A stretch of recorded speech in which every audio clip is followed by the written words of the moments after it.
You ask Tiger to solve. This deals with linear equations with one unknown. The final result is n equals -23/99.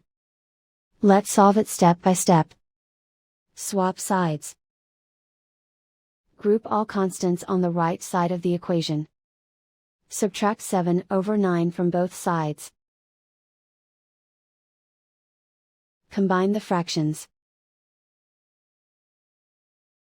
Combine the numerators. Reduce the zero numerator. Simplify the arithmetic. Find the lowest common denominator. Multiply the denominators. Multiply the numerators. Combine the fractions. Combine the numerators. And so the final result is n equals -23/99.